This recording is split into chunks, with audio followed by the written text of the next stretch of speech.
Today we are continuing with Eruvin, Daf Chaf Mad Aleph, on the second line, Bay Minei Bay Miraba. So, Bay Minei Bay Miraba, Chater Sharosha Nichnas Leben Hapasin, Mal Total Meducha Leben Hapasin, Miben Hapasin Utocha. So, Abai asked Rava about a case involving where you have a house where the house's court leads into between the pasim. The question is, are you allowed to carry it or not? And then Rabbah said you're allowed to. That is diagram number 18. So he said that you're allowed to carry it. So should I? Then he further asked. I further asked Rabbah. What about there's two houses that open into it? Right, two chutzner of the houses open into it. So Amar, so then he says no. There's two people's courtyards open into the between the pasin around the be'er. Then it's prohibited. So Amar Huna Shnaim Asur V'Fil Arvu. And Rav Huna says if there's two, then it is asur no matter how many there are. Right. So that's diagram number 20. So even if let's say they could have made an eruv, and if they did make an eruv, it still will not allow them to carry directly into the pasin. So So, and why can't you? According to Rav Huna, he says because we will say that if you use an eruv, it allows you to carry from between pasim in general from another area, and so whereas that would not be allowed. But Rava says that if they were to have made an eruv, then it is allowed in this unique case of the chatzar into the pasim. So Amalei Abai Rava. Tani de Messiah. So I've got a support for you. Chatzar Sharosha Echad Nichnas Leben Pasin, Muchal Talchel B'Tocha Leben Pasin B'Tocha, Al Shtayim Masur. Right. So then Abai tells Rava, I've got good support for you. So here's a BAYT that says that if you have a courtyard that the head of which leads into the between the pasin, you're allowed to carry in between both inside the courtyard as well as in between the pasin and from the courtyard to the pasin, from the pasin into the courtyard. But if there's two courtyards that open into the ben pasin, then you cannot. Medrash more in Shalom. So what is this talking about? Where it's ever asur, that's only when you hadn't done an eruv about eruv, which are in. But if you hadn't made an eruv, then you're allowed to carry from one to the other. So let me tell you to the Rav Huna. So when we say this BAYT, there's a refutation of Rav Huna. No, there when it is only the case which later became joined. So that's why once the wall falls down between them, then it becomes as if it's one, then it becomes is basically, so if the wall, basically, so in diagram number 21, so we have there's two chaserot, and then leading into the area around the well. So the point is that the wall that divided the chasers broke down, therefore became as if it's one chaser, and that's why it's allowed. So that's how Rav Huna would argue. So Bay Minei Bay Miraba Yavshu Mai Mishab Mao. So then Abai asked Rava if the water dried on Shabbos, then what? So Amrlei Klum Naset Mechitza El B'Shvil Maim Maim Kam Mechitza Kam. So Abai questioned Rava, saying that what about if they dried up? And then Rava said the walls only work of the pasin only work when there is water there. Once the water's gone, it wouldn't work. Because normally we're only saying that normally if you try and make walls out of pasim in general, it wouldn't work. It's a unique thing for water source. If there's no water source, then the whole thing goes away, and there's no more walls. So by Rabin, Yavshu Mayim Shabbat Uba Shabbat Mahu. What happens if, let's say, they dried out, then it rained again, then more water came? So Marbaye Yavshu Shabbat Lo Tibayla Deba Mine Demar Pashet Le Jasur. So by him, the kids were dried up on Shabbos shouldn't be a problem. I already asked this before Rabbah, and he said that then you would not be able to carry there. Ba'unami they shouldn't have a problem either if more water showed up. Then there would be a case of a wall that built on Shabbos. The time you live in Beit.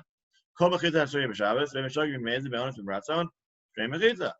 And didn't we learn elsewhere that if you have a wall beyond Shabbos, whether it's on purpose or by accident or on purpose, been under duress or willingly, then it is considered to be mechitza. Like it doesn't matter how it's made; it's mechitza. So then the Muslim holds like Rav Nachman says that when we say that a wall of put on Shabbos works, we only mean for purposes of being able to throw, but in order to carry proper, that would not be allowed. Or Rav Nachman's statement only applies in case where the petition was or intentionally. That's where you'd say that it's only where only the drink is allowed. But if it was created in any other fashion, then it would still be a valid wall.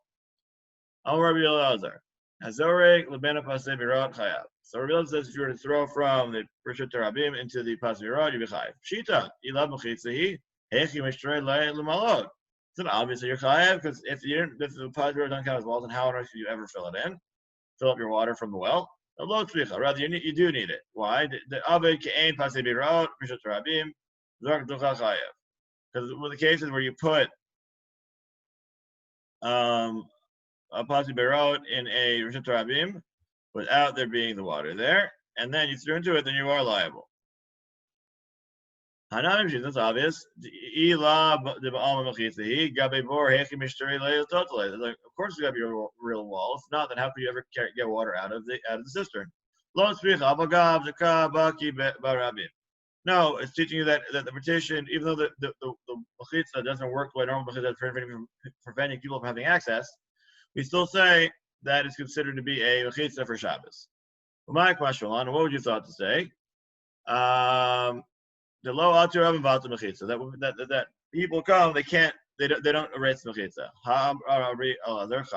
Did Rabbi Elazar say that they can, that people walking through a halachic wall destroys it? None is stated in the Mishnah. Rabbi Yehuda Omerim Hayad Derech Rabim Mefas Zakdan Yisaken Tzadid. Rabbi Yehuda says that if you had a Rishut Rabim going through where the cistern or well is, you have to move it to the side. You can move the pashim over. For Chacham Omerim Ein Tzar. Chacham say you don't have to move them over. Rabbi Yochanan Rabbi Elazar D'Amar Tarvayu Kan Odiacha Kochan Chamechitza.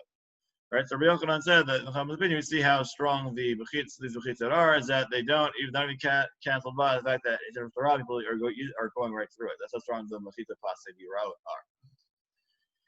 Ime hatam habamina kan. If that was the case, you should have said that Rabbi Elazar said here, below Sirle, but here doesn't agree with them.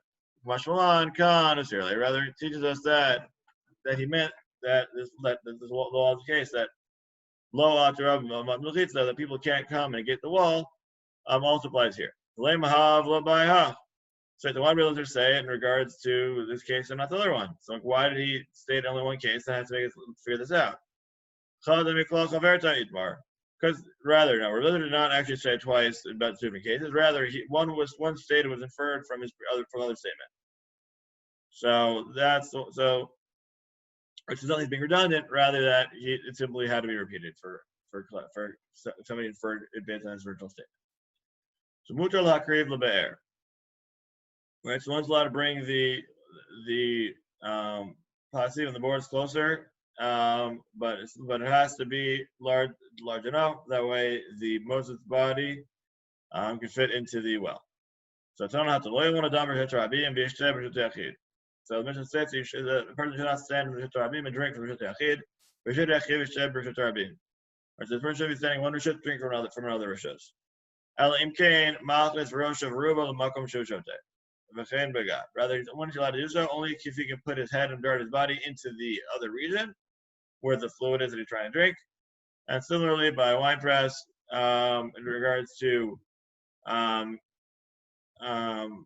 chiyuv of which was masters go in when it's still in the wine press itself. It's not chayav yet. So if you wanted to drink the water, the grape juice or wine, you'd have to drink it while it's still in the wine press before you take it out. And the way that even say if your feet are outside of the wine press, because you don't want to stand in the wine press itself, so then this would be fine as well. So Gabe Adam. So now continue on to Chaim Bet. Now Gabe Adam Hamar. Let's see. We have here. So let's look at this. Look at the. Here we go. So again, Now we're going to be doing some more pictures. So, Rabbi Adam Ha Amar Debai Rosh of Ruba. Didn't we say that by man you need his head of driver's body? Rabbi Par, me being Allah Rosh of Ruba. Oh, wait. So we know that a human being needs to put his head in his body. But what about a net? But what about a cow? They need to. When it's drinking, Kohecha Dekad Nakit Umana Velo Nakit La Lo Jibai Lach. Debai Rosh of Ruba Milgav. So the Gemara explains what are we talking about. Wherever somebody holds the bucket from which the cow is drinking, but does not hold the animal, there shouldn't be a problem because it is not necessary for the majority of his body to be inside. I.e., you don't need the cow to be entirely inside of it. Because there's also a question of say if you drink from a bucket, maybe it'll pull it with it, which might imply a person isn't carrying. So kiti ba'alach hechi denakit manav nakit la. So where should there be a problem is where the person's trying to hold the bucket and the animal. So I'm related to Nitua. No, we learned that we already know the answer to this. The majority of the animals must be inside of jar to drink. My love did not get does not mean that you hold the cow and you hold the bucket. Lo did not get mana, will not get lay. No, this may refer to the case where he holds the bucket, not the animal. So it's unclear what the statement of the Mishnah was. So then bring to us. Chinakit mana lo nakit lay. Wait, I mean, what if he's holding the bucket, not the animal? That's allowed? Hatanya lo yimle damayim bitain b'shabbat l'nei bemto v'malihu v'shofech v'hu v'hishotem elea. But didn't we state that a person may not fill a bucket with water and hold it for an animal on Shabbos, but he may fill it and pour it out into a trough, and then the animal will drink of its own accord? Hi, Marla. That's what I meant to say. Amar Abaye. Haka be'evus omed b'reshut harabim gavoa sar tzachim v'rocha arba v'rosho echad nichnas ben apasit. Rather, what are we talking about here? It's eating from a manger or a trough that stands in the public domain. Right, there's harabim that is 10 amot high and that starts 10 tzachim high and 4 tzachim wide. Therefore, it's its own separate rishos, and therefore you're going to throw it to one end, and then the animal will drink out of the other end, as seen in diagram number 26. Right, so therefore the animal's head is in Rishut Yachid, and you're putting the other side of the Rishut Yachid, and it's eating through it. So it's not that you're, right. So basically, you went from the pot, you took the water out of the cistern, and then you dump the water into the trough, and then the animal drinks it on the other side of it. But and the whole area is enclosed by Pasei Biro. That way there's no problem with you transferring the water into the trough. So why don't we say there's another problem? Maybe the problem is that maybe this trough will be damaged. Then you'll try and fix it. And then he might take the bucket with him from the private domain, from the area enclosed by the pasin, through the Rishut Rabim, all the way to get to where the animal is staying. And wait, and why would we liable in such a case? So did it Rav Zafra and the name of Rabbi Am and the name of Rabbi Yochanan state? And Mafana Chafatzah Mizavit Lazavit, Nimachalean Hotzian Patur, Shaloita Akira Misha Rishon Lagah. What's the problem? Like doing that your putter, if you were to have been moving things around from the corner, then accidentally it was in your house, then you accidentally decided to walk outside. That your putter because you didn't initially intend to do a malach when you first picked it up. All right, so what's the case then? So rather, sometimes you pick it up and then you and after it's fixed, we'll go back and get the bucket again. Become then you'll have to carry it from the right. So basically, so you would have actually. So you'd have fixed the main. You'd have put the. You took the bucket from the Rishut Hayachid of the Pasin and put it down to the Rishut Rabim. For that you're putter because you didn't intend to do that initially because you only got distracted by the broken trough. And then, but when you when you pick the bucket up off of the Rishut Rabim and you pour it into the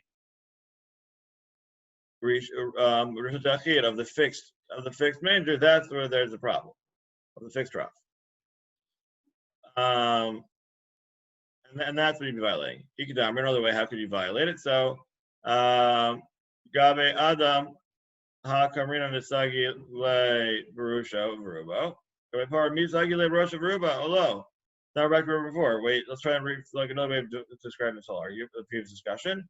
Right, another version of it is right. So we understand for a person, right, he's the majority in the either in the well area or in the wine press. But what about for a cow? Does it need to be majority inside or not? So if it's the case, you hold the bucket and then the animal and holding the animal, then it should not be a problem. But the question is, what if you hold the bucket around the animal like that? So then that means that it's possible the animal's not in the reshut, as well. So what's the case there? So we're like to whether we know that because it says in the Mishnah that it has to be majority inside. My law the nakit manav lo nakit la. That's the case where holds the bucket, not hold the animal. Lo the nakit manav nakit la. No, in the case he's holding both of them, that way it won't be moving in and out of different rishuyot.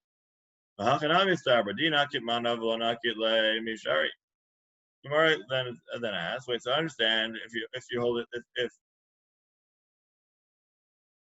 I mean to say that if you hold the bucket but not the animal, that it is permitted to give the animal a drink. But do we not state that lo yimalei adam vatanya lo yimalei adam mayim b'tein l'fnei b'emto abom malei v'shofek v'hishot demela? But then we say you're not supposed to feed the animal directly. You're supposed to spill it out somewhere into the trough of some sort. And the animal drinks from there. You should feed directly from the trough. So Haitmar Allah Amar BAYT. So this is what it means to say. Hachal be'evus ha'omed Reshut Rabim Gavoa starts Achim Rochav Arbav Rosh Nichnas Ben Vasin Zim Lechazile Lebus Mekalkel Vatzekune Bedari Ledav Labadei Come up Reshut Yachid Reshut Rabim. So what is the problem? Is that if you had normally you'd remove the bucket into the manger trough, and then which is 4x10, and then which is Mrs. Onrishos, and then let's say if the walls of the board fell down, and then you were to have fixed it, and then do the bucket with him, and then when he goes in to fix it, then that's where you end up going from the private domain to the public domain, being because you'll have walked from the pasim, which is Rishut Yachid, to the Rishut Rabim in order to close up the trough. But let's say the trough had a side door that fell down, that closed, then you're just closing it. But the problem is but that in the process you put your bucket in the Rishut Rabim, which is a problem. There. Amar of Safra, Amar of Yami, Amar of Yochanan, Afana Hatsav is a villa David, and Machalain Vatsian Patur, Shalohetak here, Mishar, Shalakach. Wait, but how can you be chayiv in such a case? Didn't Safra say in Ravami and Rabbi Yochanan that if you were moving things from corner to corner of your house, then you accidentally carry them outside, that you're patur, because you didn't have in mind in the beginning you didn't uproot as well as place it down with the same intent. Ela zimnin devatakin. Rather, you should say it instead that one would fix the trough and then carry there and back and again. Therefore, carrying from the public domain into the private domain. So in this case, that's the problem. So we don't have a proof as to how this particularly works in terms of Rosh Ruba. We just learned about the worry about the carrying of the bucket, and we're still back to where we started. So. Tashma. Gamal Sharusha Ruba Mifnim Ofsin Otom Mifnim Vahaibus. Right, so if you have a camel with most of its head and body inside of the Rishut Yachid, it may now be you may now feed it. You may now force feed it from inside the private the Rishut Yachid. Vahaibus command Anakit Manav Anakit La Damya. Wait, but it's certain that this case of the goat as in here, where you're force feeding it, right, and you're putting your hands directly in its mouth. So here you're force feeding it, so it should not be the case of like where you're holding the food and you're holding the animal. So should that not be the same as the case of holding the animal and holding the bucket that we had before? So Marvacha, Baravuna Amar Sheshes Shani Gamal Hoyel V'Tzavarav Aruch. No, Ravuna Rishon said a camel's different. His neck is long, and most of his body must be inside. Otherwise, it can stretch his neck into public domain. So that's why, right? So that's why. So there were more machmir by the case of having to hold it down and force feeding it. It's only for the case of a camel, but not for ordinary animals because their necks are much shorter. Tashma. Behema Jeroshav Ruba Bifnim of Sienotam Bifnim. So another statement, another BAYT. That if an animal's majority of its head and body are inside, you're allowed to force feed from inside the manger. So Ha'evos command anakit mana v'anakit la. Wait, but didn't we say that force feeding it is like if you're holding both the animal and the food? But kaba inan rosh ruba, you're still saying you need to have the majority of his body and his head. Ma behema nami dekatani gamal. So what is it? Was it behema? What they mean? Gamal. So stay with the previous case. Hatani behema, hatani gamal. Wait, but one says behema, one says gamal. So we should say why are you saying the same thing? Midi gavi adate tanya. Like two of these BAYT that were taught together. Tanya Maki. Rabbi Elazar Oser Gamal Hoel V'Zavro. What are these two BAYT taught together? Meaning, you're right. If they'd been out the same, you're right. They should have been different. Rather, so what is it instead? Is that how do we learn? We know that we need both. Why do we need both these statements? For one referring to a gamal, one referring to general animals, because there's another statement that says Rabbi Elazar Oser Gamal Hoel V'Zavro. It says that the prohibits the case of camel because that was too long, but ordinarily it would be fine. Okay, so that is Daf Chaf. Talking about technical details of possibly out, how when a shut leads into it, and how it would work with the context of feeding your animals as well.